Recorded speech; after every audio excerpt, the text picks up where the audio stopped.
मुझे 2-3 यहाँ पर जब आया तो मुझे 2-3 पत्र भी मिले। मुझे कहा गया कि हमारे जो रानियां है इसको उपमंडल बनाया जाए। तो मैं उस कमेटी का मेंबर भी हूं जो जिला बनाती है, तहसील बनाती है, उपमंडल बनाती है। तो मैं आपकी जो ये मुझे आज आपने पत्र दिया है, मैं इस पत्र को कमेटी में रखूंगा। 2-3 मेंबर और भी हैं हमारे, और उसमें आपकी पैरवी रानिया का छोरा बन के करूं। मैं दान कर रहा हूं, इसकी पैरवी पक्का करूंगा।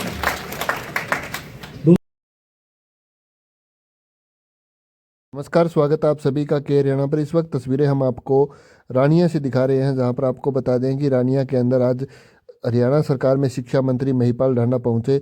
और सबसे पहले अगर बात करें तो महिपाल ढांडा जो है वो रानिया के दीप पैलेस में पहुंचे, जहां पर उनके द्वारा जो उत्कृष्ट प्रदर्शन करने वाले बच्चे हैं उनको सम्मानित करने का एक कार्यक्रम किया गया था।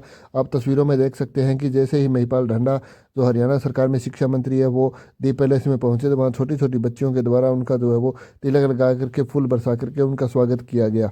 उसके साथ साथ अगर बात करें तो मंत्री जी के साथ जो है वो बीजेपी के जिला अध्यक्ष यतेंद्र सिंह वो यहाँ पर पहुँचे। उनके साथ साथ पूर्व विधायक रामचंद्र कंबोज जो है वो यहाँ पर पहुँचे, और जो रानिया के पूर्व जिला अध्यक्ष हैं और जो पिछले 2024 के चुनाव में उम्मीदवार भी रहे हैं वो भी शिषपाल कंबोज भी यहाँ पर पहुँचे। उसके बाद जैसे ही मंच पर पहुँचे तो उनका स्वागत जो है वो पगड़ी पहना करके किया गया, और उसके बाद जो है वो स्कूली बच्चों को इनाम दे करके उन्हें सम्मानित किया गया। उसके बाद अगला कार्यक्रम जो है वो पूर्व विधायक रामचंद्र कंबोज के आवास पर रखा गया, जहाँ पर जलपान का कार्यक्रम था।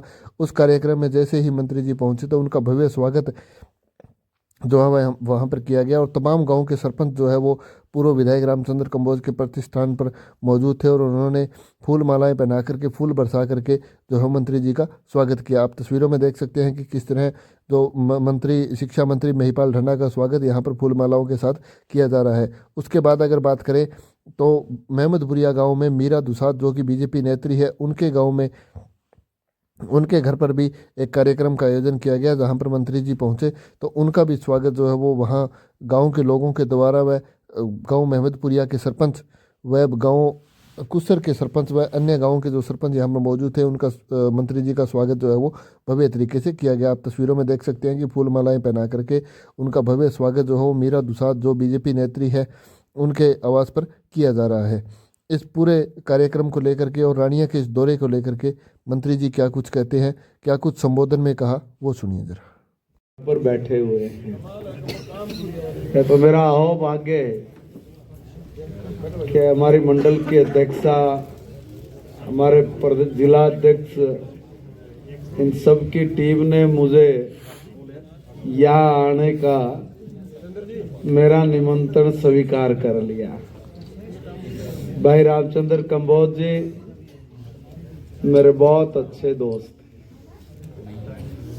हम लोग दोनों 2014 में हम लोग हमारा बहुत अच्छा संबंध संपर्क।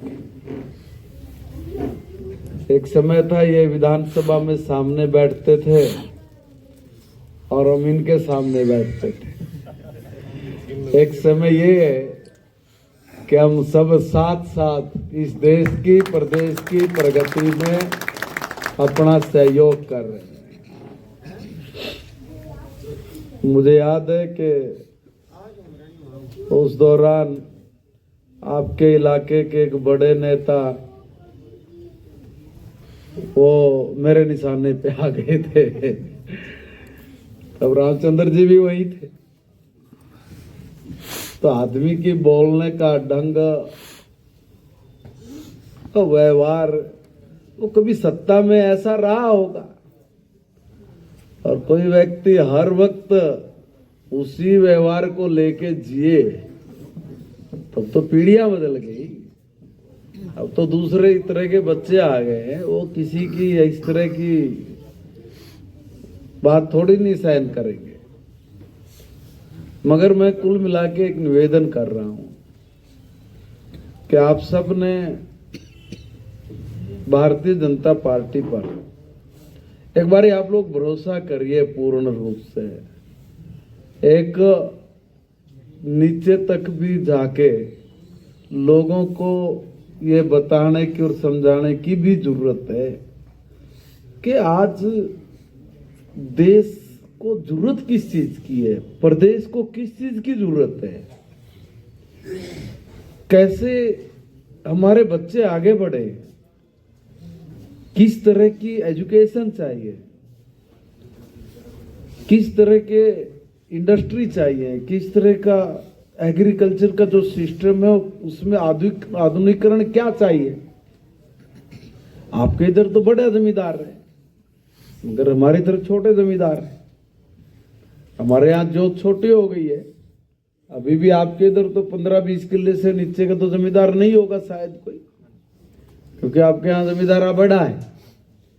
हमारे यहाँ जमींदारा कभी बड़ा होता था मगर हमारा एरिया छोटा हो गया, क्योंकि शहर के शहर बस गए, इंडस्ट्री लग गई, मगर तरक्की प्रगति के रास्ते तो खुले। तो आज यहाँ पे सिरसा के एरिया में एग्रीकल्चर से संबंधित किस तरह की इंडस्ट्री लगे, दूसरी इंडस्ट्रियां कौन सी लगे जिसमें रोजगार के साधन सृजन हो, इन सब चीजों की तरफ ध्यान देके आगे बढ़ने की जरूरत है।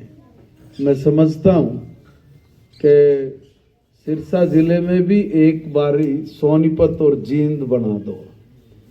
ये लोग एक टाइम हमें ये कहा करते, बोला जींद में बीजेपी, जींद में बीजेपी, सोनीपत में बीजेपी। सोनीपत और जींद की जनता जनार्दन ने भारतीय जनता पार्टी के कमल को इतना आशीर्वाद दिया कि वहां 2-3 प्लान से ना कांग्रेस जामे मिल रही, ना थारे चुटाले जामे मिल रहे, सारे के सारे बोरिए बिस्तरे में पैक करके भेज दिए। अब यही निवेदन मैं आपके चरणों में यहां भी कर रहा हूं कि एक बार सिरसा में भी ये दोहराइए, बहुत जरूरी है।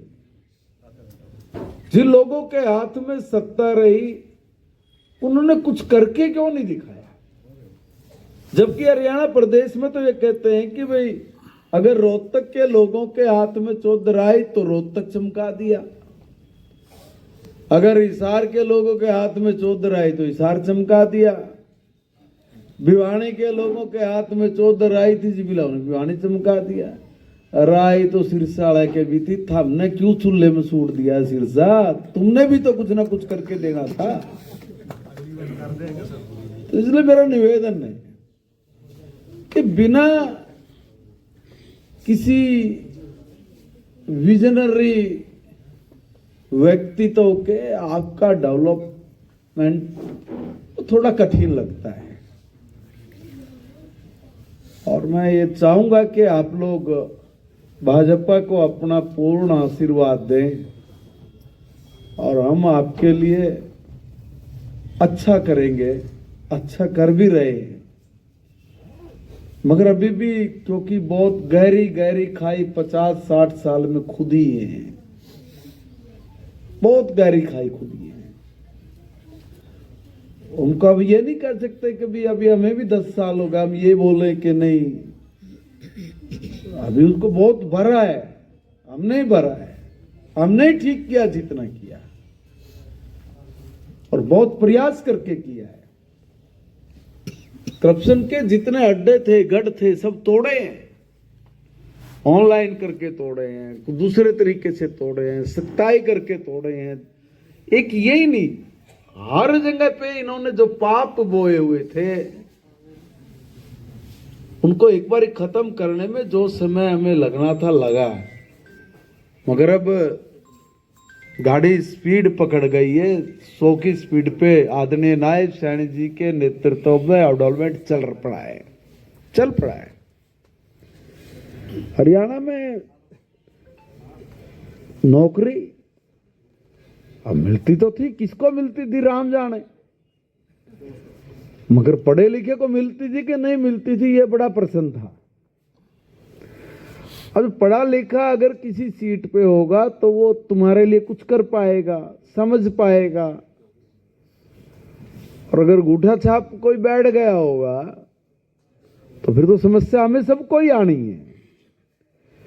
इसलिए जरूरी था इस प्रदेश का वातावरण बदलना, और ये जो वातावरण बदला है ये साहस के बिना नहीं बदला जा सकता, हिम्मत चाहिए। और आदरणीय मनोहर लाल जी के नेतृत्व में यह हिम्मत भाजपा ने जुटाई और करके दिखाया। हम भी विधायक थे, हमने भी कहा हम कैसे जीतेंगे साहब, हमें भी कुछ दो। उन्होंने कहा नहीं, बिल्कुल नहीं, जो करेंगे ईमानदारी से करेंगे, परमात्मा पे छोड़ के रखिए। अगर परमात्मा ने हमें सेवा करने का अवसर दिया है तो दुनिया की कोई ताकत नहीं रोक सकती। कितना अडिग विश्वास, रोकिया और 3 बार हम लोग आ गए।